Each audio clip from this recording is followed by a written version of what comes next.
Hi everyone, it's your old friend Miss Dickey, and I'm here to give my advice for anyone who wants to leave the field of teaching.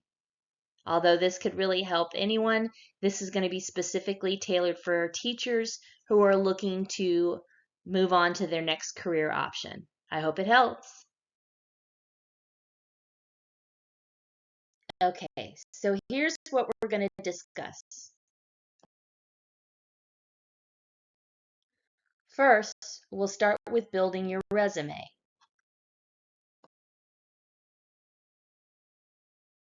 Next, we'll talk about applying to jobs.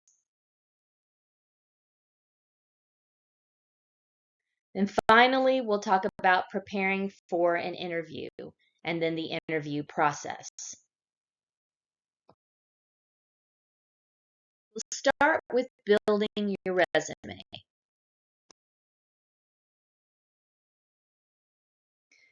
So remember, as you start to look for jobs, AI is your friend. In fact, as you begin your job search, AI may become your best friend.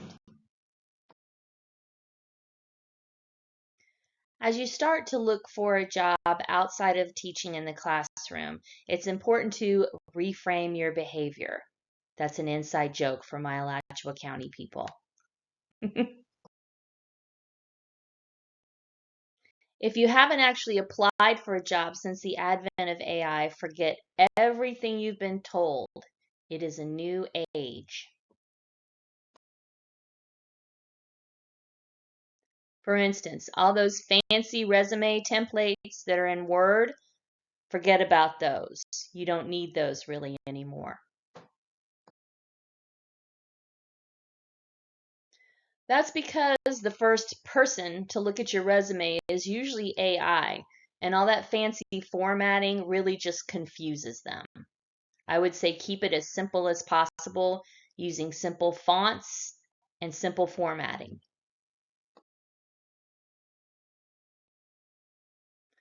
Also, there's no need to worry about showing your age with a long work history. Don't worry about that. I found that a lot of employers were looking for a more mature person with a proven work history. That's a really desirable quality in the workplace today. Also, don't assume that no one will be interested in you just because you've never done anything but teach.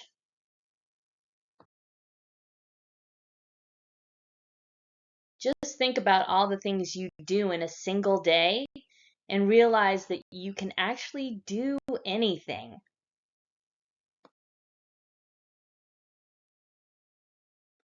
So now let's talk about creating your master resume.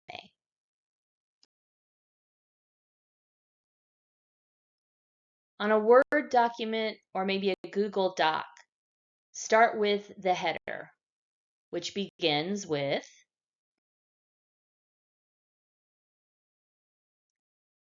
your name, the city you live in, but don't put your street address on your resume.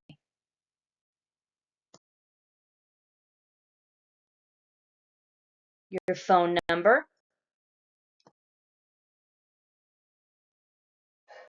your personal email address. Make sure you use your personal, not your work address.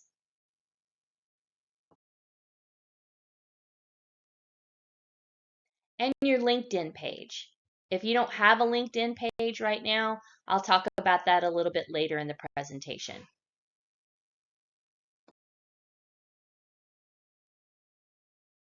Next up is your summary or objective. This is a brief statement summarizing your career goals or your key qualifications.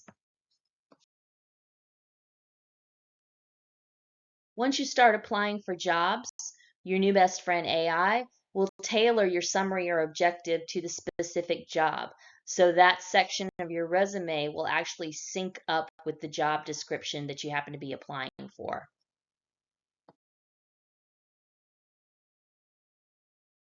After your summary or objective, comes your work history. For your master resume, it's important not to leave anything out here.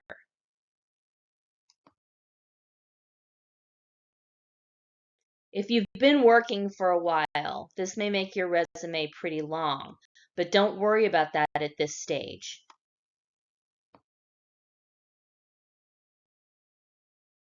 Here's what to include for each job you've had.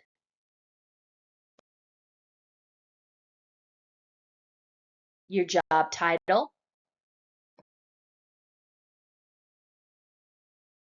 the name of the company or organization you worked for,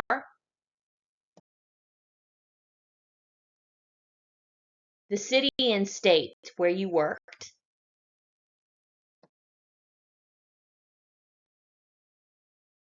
the start date and end date of your employment in a month and year format.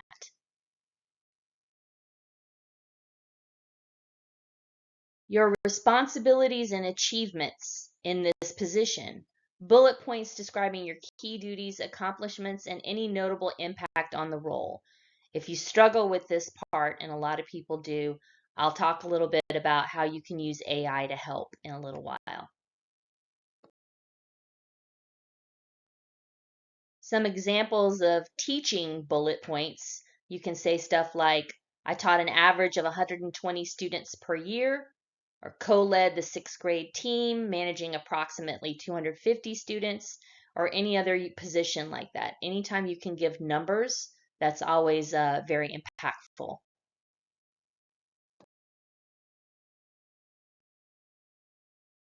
Try to focus on quantifiable results when possible, including testing gains, passing rates, anything like that is going to be very impactful.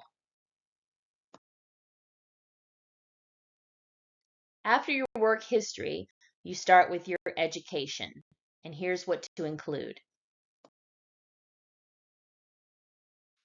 If you earned a degree, talk about what the degree is, whether it's a bachelor's or a master's or a doctorate. If you didn't finish enough to earn a degree, mention how much coursework you did complete.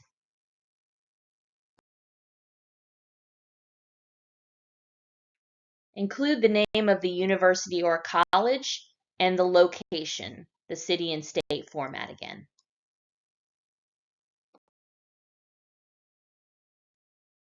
The day you started the program and the day you graduated. If you haven't graduated yet, put your expected graduation date. And if you had to drop the program for whatever reason, you can just do your start date.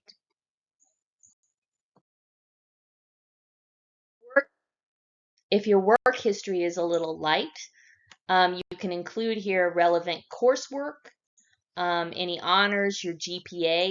You can sort of use this to beef up your resume if you are a younger person who doesn't have that extensive work history.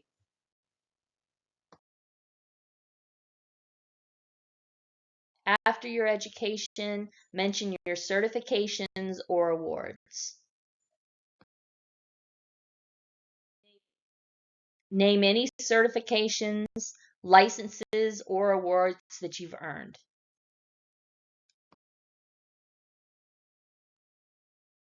Make sure to include any endorsements to your teaching certificate if you have them.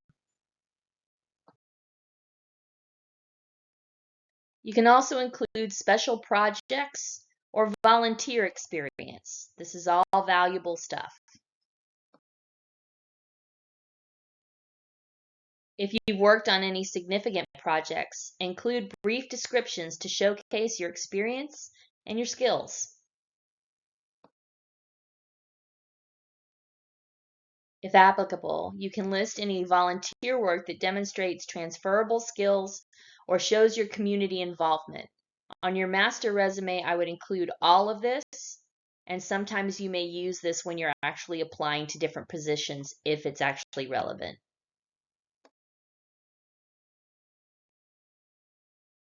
Next, you'll have a skills section.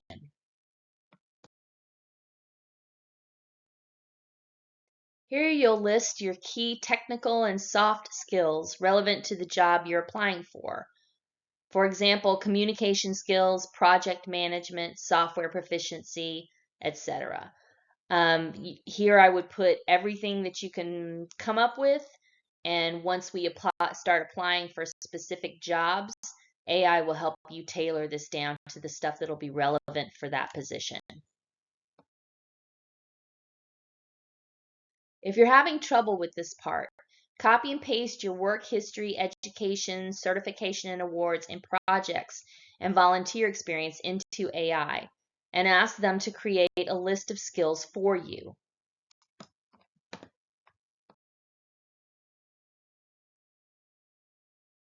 This next part's optional, but list any languages and hobbies and interests you may have. If you're multilingual, list the languages you speak and your proficiency level.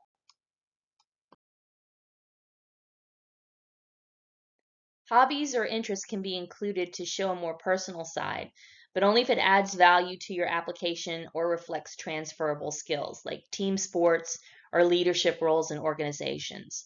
This is also a great way to fluff up your resume if your work history is not that long.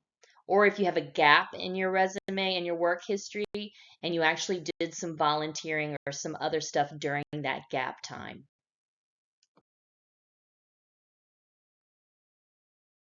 So now you've got this big old mess of a resume. What do you do with it?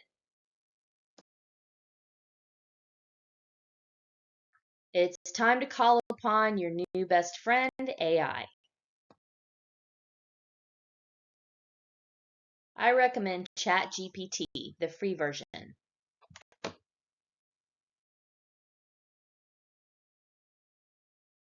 Copy and paste your resume into the AI chatbot and type, "Here's my master resume. Could you please help me refine it?"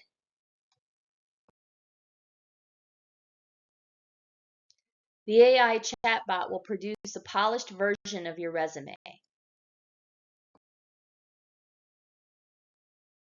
Copy and paste what the AI chatbot has produced into a Word document or a Google Doc.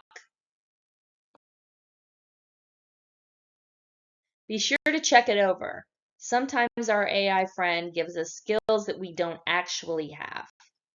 This is true when you start applying for jobs too. Always look over your resume. And now you have your master resume. You've completed step 1. Congratulations. And now let's talk about applying to jobs. You may be thinking that you don't even know where to start. You may even be thinking that because you're a teacher and you've always been a teacher, you can't do anything else. But that's just plain wrong. Because you're a teacher, you can do anything else. If you don't believe me, ask your bestie, AI. Take your new master resume, paste it into an AI chatbot, and ask, "Could you please tell me what jobs I'm qualified to do?" AI will give you a list of possible job titles that fit your personal skill set. You can then use the job titles that appeal to you in a search on a job website. I used Indeed and LinkedIn for my job search.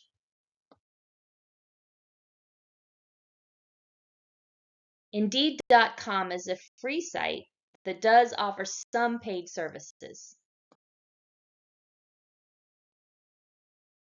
On Indeed, you can do a job search for free, and sometimes you can apply directly from the Indeed site.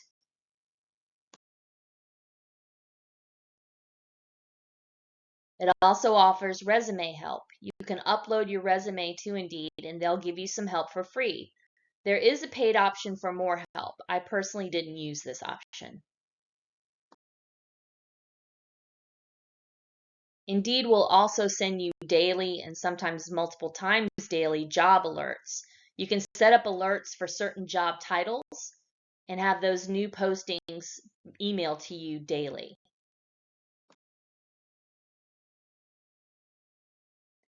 LinkedIn is more of a social media site that focuses on career-related posting.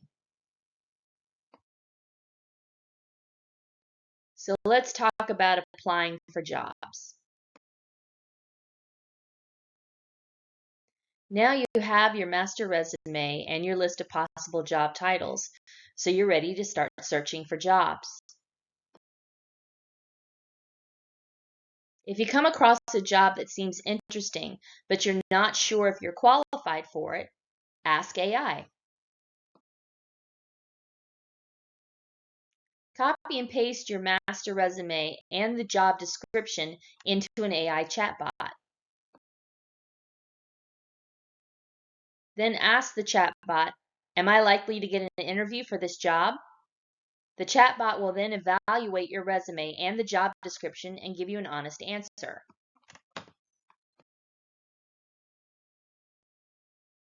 This kind of analysis can also help you know what to emphasize when you apply for this job. It can also let you know that if you're not going to get an interview, maybe you shouldn't waste your time applying for that position. When you find a job description that appeals to you and you want to apply, call upon your best friend, AI again.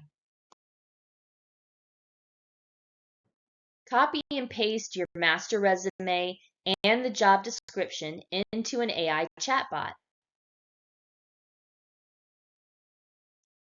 Then ask, could you please tailor my resume to fit this job? The chatbot will then pull keywords from the job description and use them in appropriate places in your resume.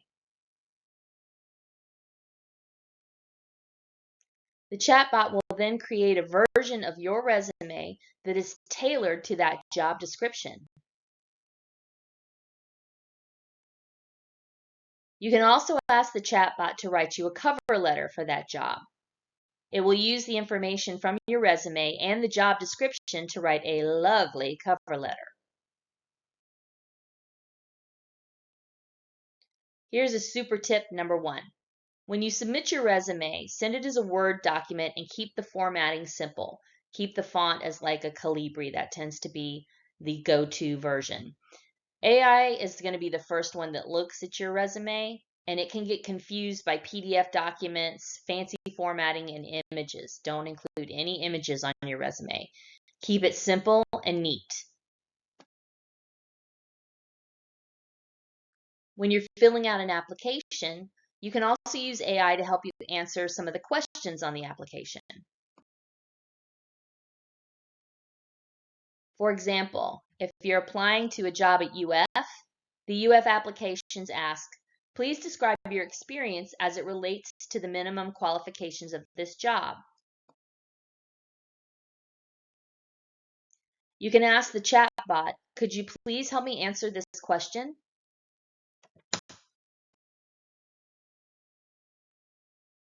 Here's super tip number 2. If you are applying to UF a lot, you're going to be answering the same questions over and over because they have sort of a standard application form. I made a Word document with those questions in my answers so I could complete the application a lot quicker. I could just copy and paste my responses in.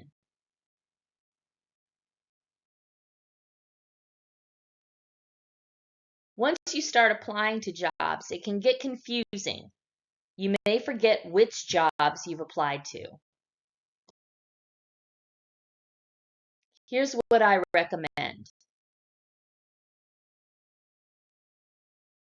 Keeping a file for each application that includes the following: the job description. This is important because I found that once employers started interviewing for jobs, they would take the job description down. So you may not have that information if they ask you for an interview.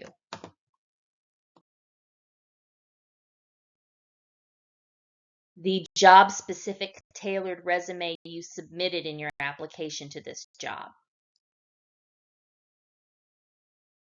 and anything else you submitted with your application, like a cover letter or transcripts or anything else the application asked for. I also recommend making a spreadsheet where you can keep track of your applications. And here are the headings that I used on mine. Job title, employer, salary, that's really important, date I applied, date of first interview, and date of second interview.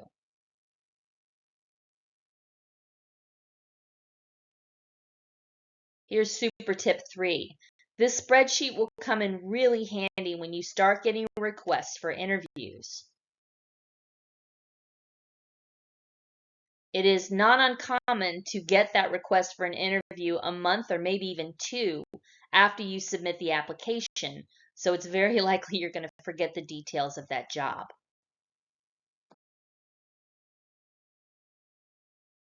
Also, if you get more than one request for an interview, and of course as awesome teachers you will, this will help you weigh your options, especially when it comes to salary. So as I promised earlier in the presentation, let's talk a little bit about LinkedIn. When you're looking for a job, it's a really good idea to either create or spruce up your existing LinkedIn page. On LinkedIn, you can let prospective employers know that you're looking for a job. Hiring managers will look at your profile before requesting an interview. They may also search your other social media profiles, so you may want to make them private. LinkedIn offers a lot of tutorials, and I found this one really helpful when I was working on my profile. It's called Rock Your LinkedIn Profile. And you may not be able to get the link on this presentation, but just Google the title and it'll come up. And once again, don't forget you can always get your BFF AI to help you with your profile. And now let's talk about interviewing.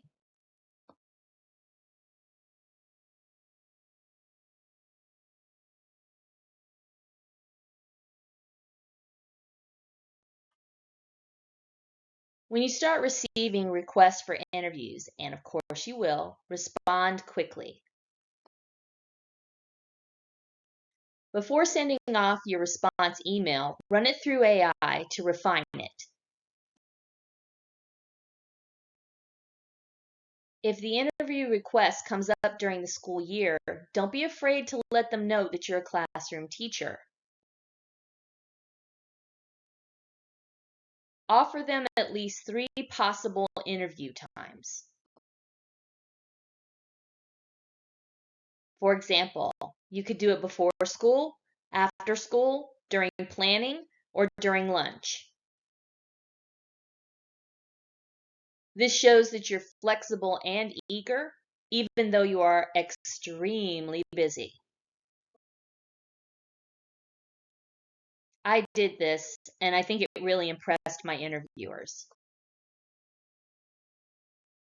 Now let's talk about preparing for the interview. Remember how you kept a copy of the job description for each job you applied to? Now you can use that to help you prepare for your first interview. Copy the job description into an AI chatbot and ask, I'm interviewing for this position. What are some questions that interviewers are likely to ask me? The chatbot will give you a thorough list of questions that they are likely to ask, as well as some questions that you can ask your interviewers. Then you can paste your resume, use the one that you submitted to that particular application, into the chatbot and ask, Using my resume, could you help me prepare answers to these questions? Then your AI buddy will give you a nice list of questions and answers that you can study to prepare for your interview. And now let's talk about that first interview. The initial interview will probably be virtual, and it will probably last 30 to 45 minutes. You can have your questions and answers sheet nearby, but be careful not to read from it or glance at it too much. You want to be engaged in the conversation. Here's my super tip number 4.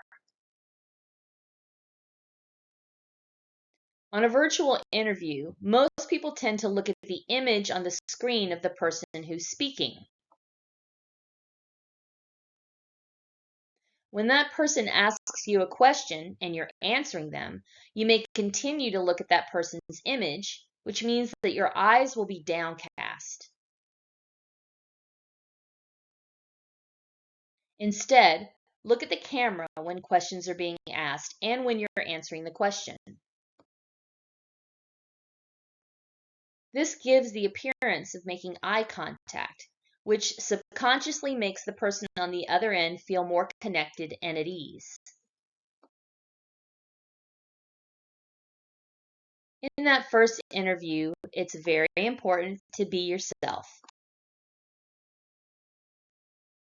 I know everyone always says that, but it really is the best policy for an interview. You don't want to go work for a place that doesn't accept you as you are, so show them the best version of yourself.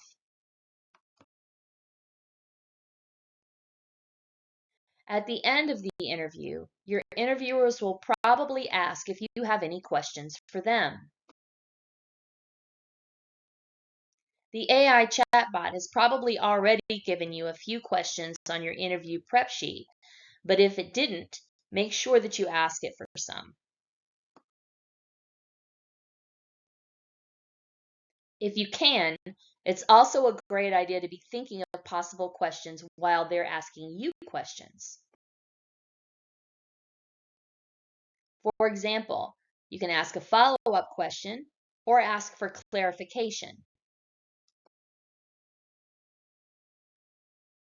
This shows that you are an active listener, which is a very rare and sought-after quality these days. Here's super tip number 5. It's a really good idea to research the company or department that you're interviewing with. Look at their mission statement or any slogans that are on their website. This lets you know what their values are. Also, look to see if they've won any awards or recognition. If you can throw that into the conversation, it will show that you've done your homework. After the interview, send a thank you email to all of your interviewers within 24 hours. You can again use the help of AI to write it.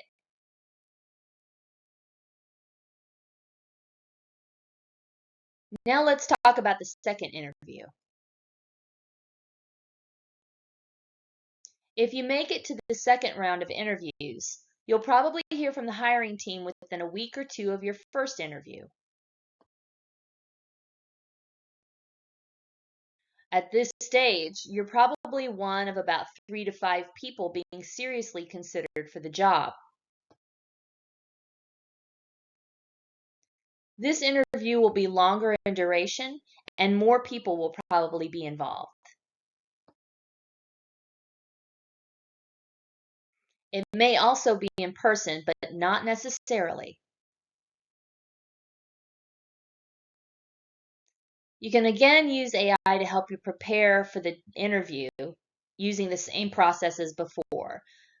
Give it the job description and then ask, I'm going in for a second interview for this job. Can you tell me what questions they may ask? Then, just like before, you can paste your resume in and ask the chatbot to give you some answers to those questions. At this stage, feel free to ask about the details of the job, such as, what would a typical day in this job look like? What are the job expectations for this position? What are the growth opportunities at this company or organization?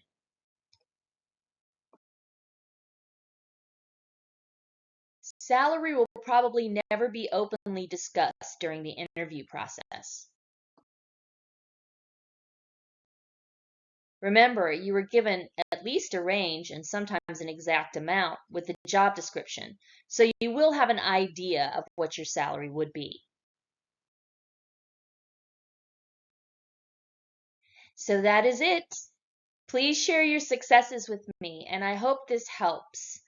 Please share with me when you get a new job. I would love to hear from you. Good luck.